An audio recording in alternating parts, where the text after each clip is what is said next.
Hello, hello, sacred animal guardians. Something that I wanted to share with you really quickly that I've been pondering over for a while, and that the animals, our dear animal friends, have been sharing with me. And there's this concept of what they're constantly sharing with me of our coexistence with them, our relationship with them being a stream of consciousness, as are we, and as a stream of consciousness that they are in our life, as this physical form of whatever animal they are in our life, are pulling us into an awakened heart. So they are aware that our hearts are hurting. They are here to support us in healing our hearts. That only we can do ourselves, but they, as well as many, many other things, our reminders, our messages, our medicine, our activations to go, your heart is hurting, and we are asking you to come back into your awakened heart, to know, to feel, to give notice to the hurts of the heart and how we can heal the heart. And so when I've been spending time, as I always do, with my two dogs at the moment, Manitou and Lilu, dear dogs, as my human mind has given and been taught those words to share them as, which, for me, they're not dogs. They are high beings. They're spirit beings in this beautiful body that we've named dog, and then I've given the name Manitou and Lilu to. But they are, yeah, just these beings, these higher beings that we also are. And in that way, just a deep share all the time that for me is I'm getting more and more and more clarity that they are our ancestors, that they're not only our spirit guides, but they are our ancestors. Liken it to with Lilu, for example. She's my grandmother, not necessarily my blood grandmother, although she totally could be. But she is a grand elder. She is an ancestor that has come back into my life in this way to check up on me, to see how I'm doing, but also carry these messages of like, oh, sweetheart, come on, like you can do it. Like here is the ancestor. Here is an ancestor that has already been awakened. Here's an ancestor that is with you to support you in what is being carried. And so that she gives me messages to be with my own hurts of my heart and how I am moving more and more and more as I go into this healing work and continue this healing work, which is like a lifelong journey of being in my own awakened heart. And so how I've been kind of pondering this and how they've been sharing with me and showing with me is this sense of this pure innocence that they have, which it's not like that's, I suppose, not new. I mean, there are so many teachings that our animal friends bring as messages just in who they are and how they live. But like this pure innocence, and this innocence, whether we know it or not, is a reflection, a reminder for ourselves of like, remember when we used to be that innocent, that space of just seeing the beauty of everything without having a label attached to it, without having even a word, but certainly without even having a judgment, without having to go, oh, I want to share this. Oh, but will I get shouted at? Will I get told off? Will I get laughed at? Will I get told don't be so stupid? Will I get chastised or disciplined or feel small? We would just share like, oh, this is so magnificent, this is so beautiful, this is how I feel, this is how I want to express that, without it being shunned in any way, with just simply it being accepted. And this is where our animal friends live from, because they haven't been taken away from living that from that space of the awakened heart. They are always in their awakened heart, and so they're asking us to remember, just come and spend even 5 minutes, just come and spend even 5 seconds of remembering what it's like to be in that awakened heart, to experience the joy. Doesn't mean to say that there's never going to be turbulence. There's these tributaries. It's not always about, oh, my life forevermore is joyful. My life forevermore is not joyful, and I imagine isn't going to be. But it gets to be different the more and more and more I am being, I am spending, I am embodying this sacred being that I am, but in my awakened heart, remembering what it's like to be in that space of my awakened heart, which is exactly where I used to be when I was in this space of that innocence, that joy, that purity of like, I don't have a belief system around this yet. I don't have a label around it. I don't have a label around myself or what I should be cautious of doing or not doing, or aware of what someone else may think and then say to me, or how that may make another feel. And that's what our animals are sharing with us of like, in that moment, ah, oh, this is what I want to do. This is how I feel. This is how I'm going to express it. That space of the awakened heart. So they're asking us to remember, like, just come back into that space. Remember what it's like. And that's why, on some level, whether we're aware of it or not, we have a knowing of what it was like to be in that space, of that purity of innocence, that purity of joy, without kind of an expectation, without a need, without I'm doing it for another purpose other than this pure joy. And this takes us into a space of then a denial for our animal friends often, because we see this innocence of like, oh, I don't care how this is going to make another one feel or respond in that way. Like our animal friends aren't going, oh, I want to do this better not, because what are you going to say about it, or how's it going to make you think, or what's it going to make you feel. I mean, in some way what they are doing is very much about bringing us into our feeling. That's the whole point of why they're here, to go look at this charge that is coming up and out of you from what our animals are and who they are. But regardless of that, they in every moment, they're not, before they're doing an action, before they're doing this response in their physical body, going, oh, I better not, just in case. They're like, no, I'm doing it because I'm in my awakened heart. And so what happens is that we can consciously so, unconsciously so, have a conscious awareness of it, or this subconscious awareness of it, of, oh, I see you. I see this innocence, this purity, this joy, this remembering of what it was like when I used to live from that place. But don't you dare, because I wasn't allowed, and so you're not allowed. I was told I couldn't do that or be that, or not do it there or do it here, and so don't you dare. If I wasn't allowed, then you're not allowed. And this is, this is not from a place of blame or shame or judgment. Like, when we're in these spaces, we're beyond that. This is a space that our animal friends are living from, that are welcoming us back to. It's a space beyond these labels of the mind, of the judgment, the blame, the shame, of, oh my goodness, am I doing this to my animal friend? Oh, now I feel really, really bad.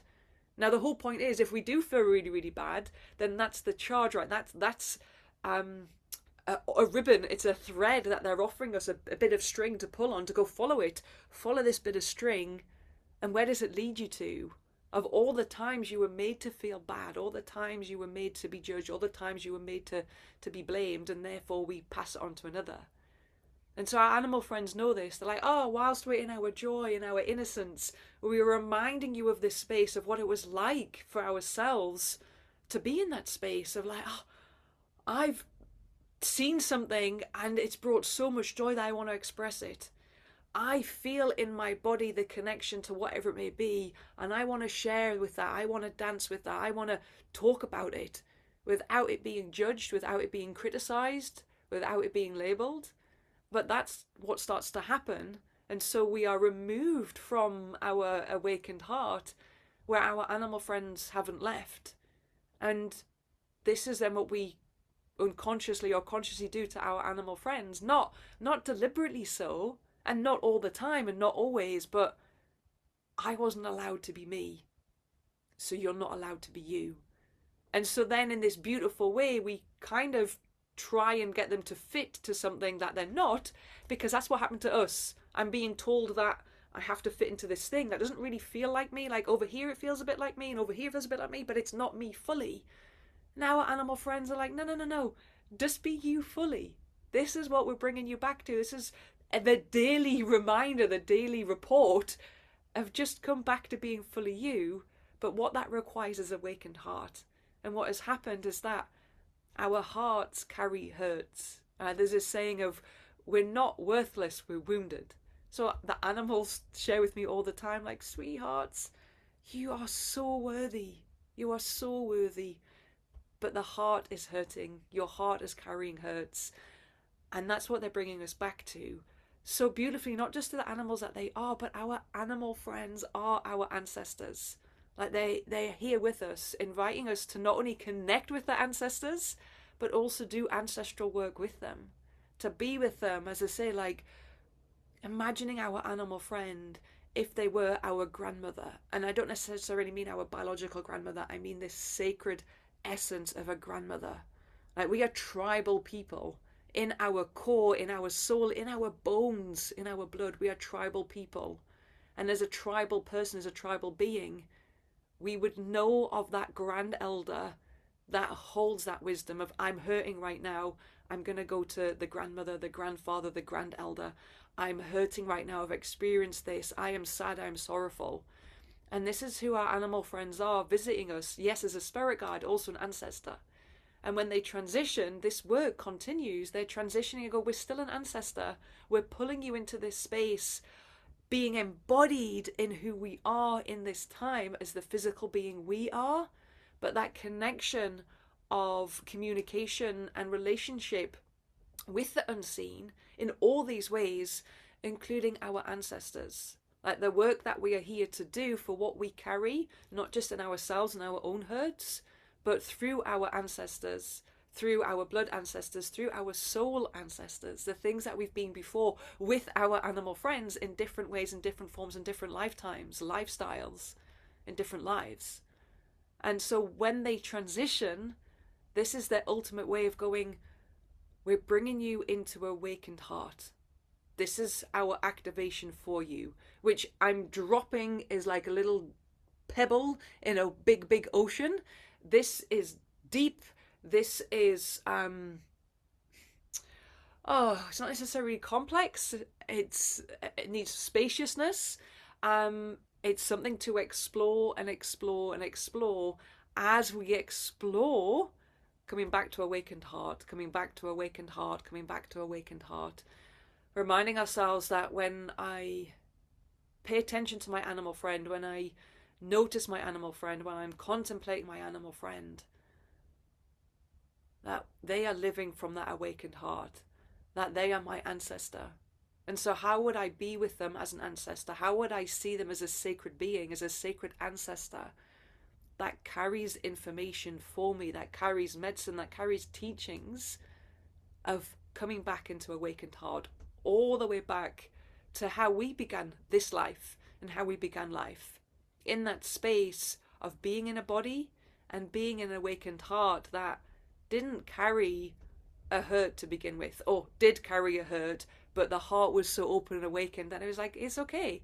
It's there, but I get to be with it. I don't judge it. I don't label it. I don't live my life from it. And so this, in this way, it's a journey. You know, we get so conditioned as humans to believe it's going to be something overnight. It's going to be taken away quickly. Someone else is going to do it for me.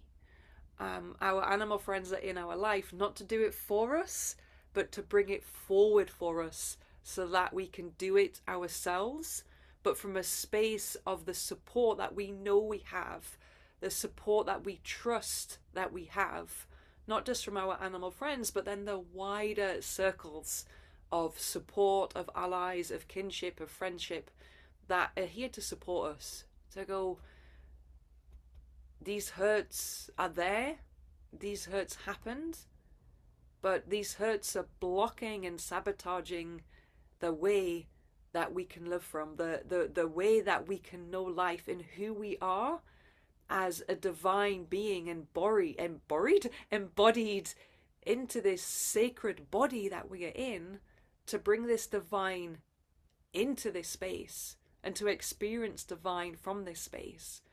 So our animal friends are inviting us, are asking us to remember what it is like to be an awakened heart. Like they literally show me these images of like, tell, share, speak, say, like come and spend 5 minutes in your awakened heart and remember what it's like. Like, whoa, remember what it's like to be in this space. It's amazing, this playground of an awakened heart, this roller coaster of awakened heart, this theme park of an awakened heart. Come and be in this space and remember what it's like to be here with us in this space.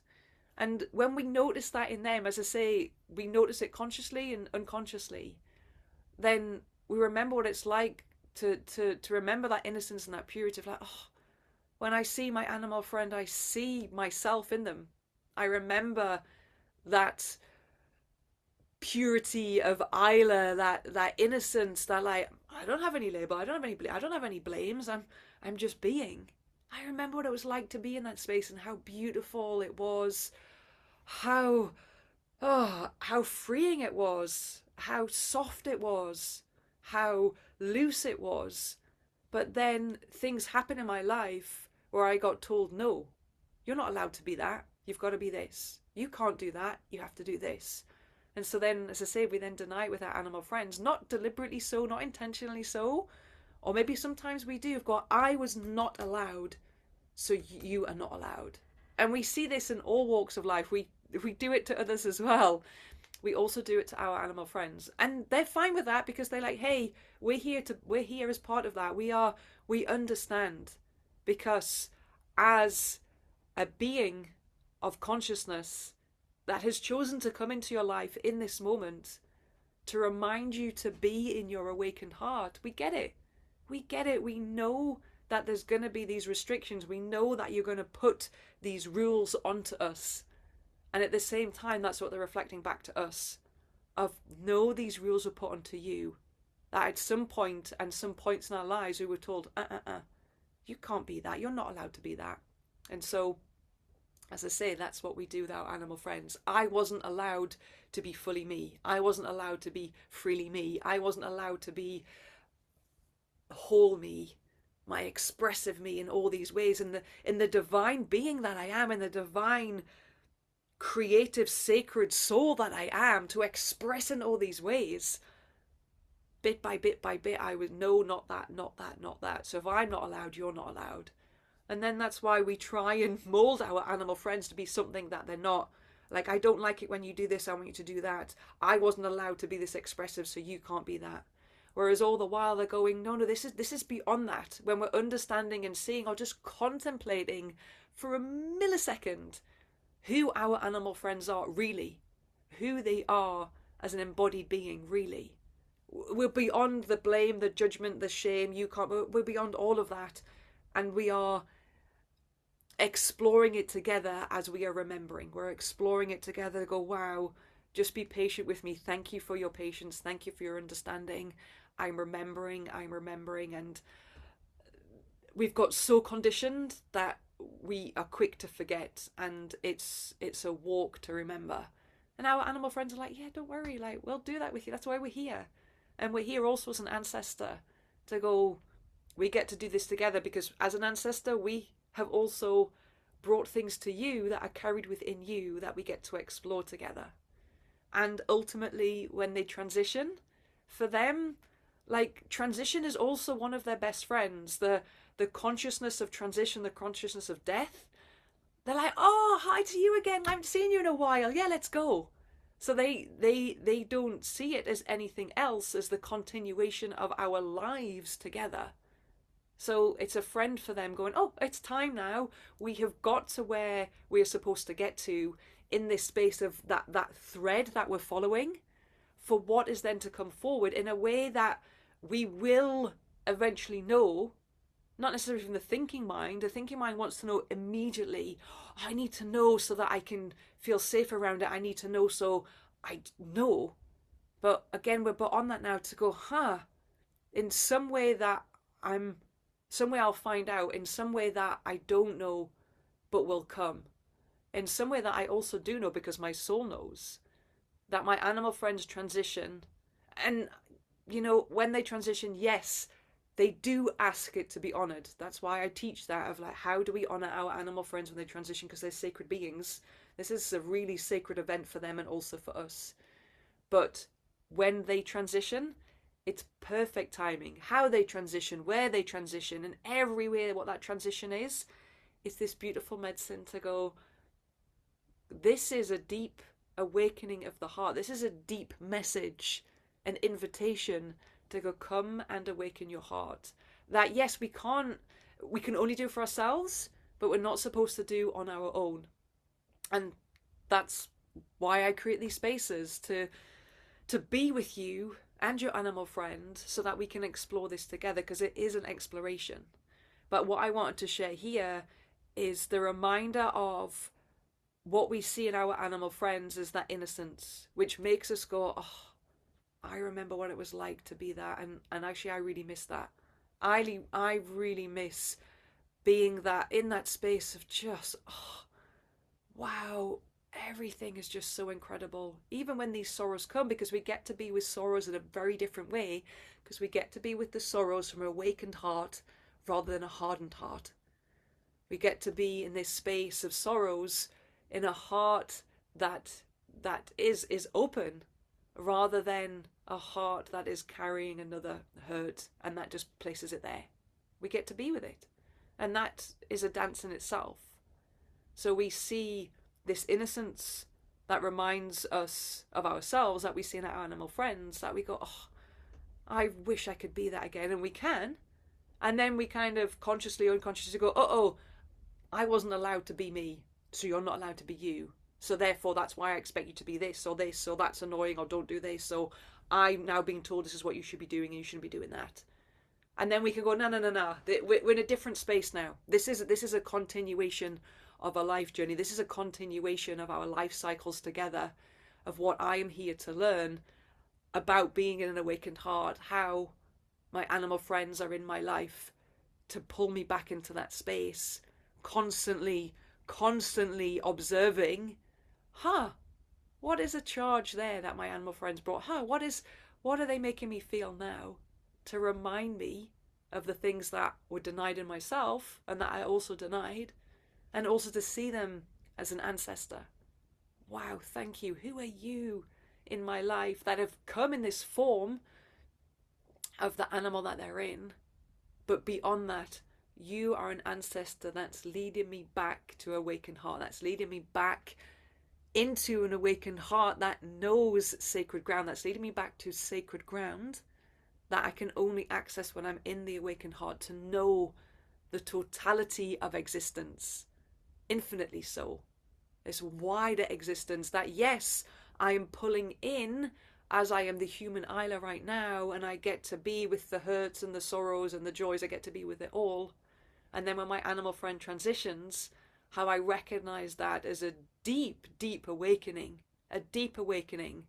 like it to not go wasted, a deep awakening to go, thank you, ancestor that came in my life, that's now gone back to sacred, gone back to spirit, whatever word we want to give it, gone back to the unseen, the invisible.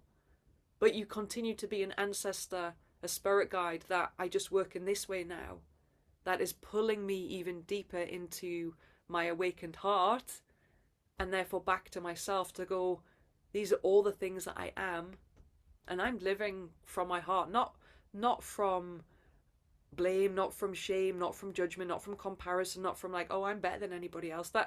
That's not an awakened heart, but truly being me in this space of, this is how I am, this is who I am, this is what I express.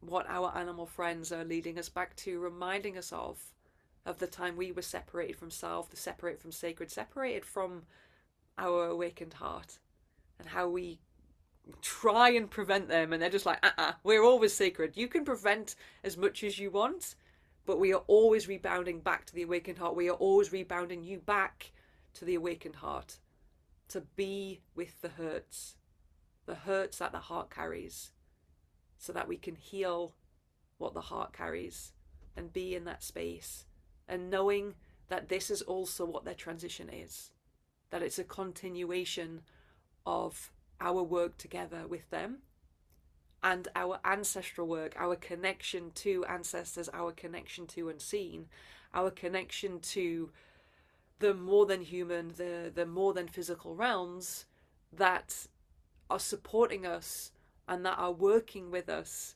as the human that we are, for the work we are here to do for ourselves and others, that are leading us to the awakened heart. So this is landing. I would love to share more with you, that this is just a little piece of the nugget, a little vein into the flow of life, of existence, of continuation, of consciousness, of who our animal friends are, of who we are, and what they are pulling us into, including their transition, including our grief, and how it is a river that we can ride on, we can flow on, bringing us back into our soul work, bringing us back into ceremony, into ceremonial beings that we are, that we know, that we long for. That's how we started. That's why we can go back to through an awakened heart. So, sending you so much love, sending you all the blessings and all the beauty and all the magic in your continuation of journeying with your animal friends back to an awakened heart. All the adventures that you go on and what this leads you to we're in a different place now. We're beyond the judgment, the blame, the comparison, the criticism, that this can't be so, this can be so, this can only be. And seeing it from a different space, a different place, that it's information, an information of an unfolding of all the things that have happened, all the things that are, all the things that will be, and how we are pulling on that thread that is leading us back to the reality of who we are as an awakened being through the awakened heart, being in our sacred body that our animal friends live from themselves. If they know the sacred body that they are, they know the sacred that they are. Bring us back to the sacred that we are. That very much often for me is the original wound, the original hurt of the heart. The moment we were separated from sacred, the moment we were separated from self, the moment we were separated from soul. Our animal friends haven't been separated from this. And although we may try unconsciously so and not intentionally so, go, no, no, no, no, no. They're like, yes, yes, yes, yes, yes. They're a bouncy ball, rebounding us back into that space. Thank you for receiving. Thank you for being. Thank you for your soul absorbing this information and it in its own way working, doing something within that doesn't need to be known, just allowing it to land and settle. So, holding you and supporting you and encouraging you and celebrating you on this journey with your animal friend as ancestors, as spirit guides, through the turbulence of their transition, but ultimately what that is bringing us into when we're with them in a sacred way, in an honouring way, and how we make an allyship, don't know if that's a word, how we see their transition, our grief, as an ally for soul work, for ceremony, for remembering, for awakening our heart. See you at the next one.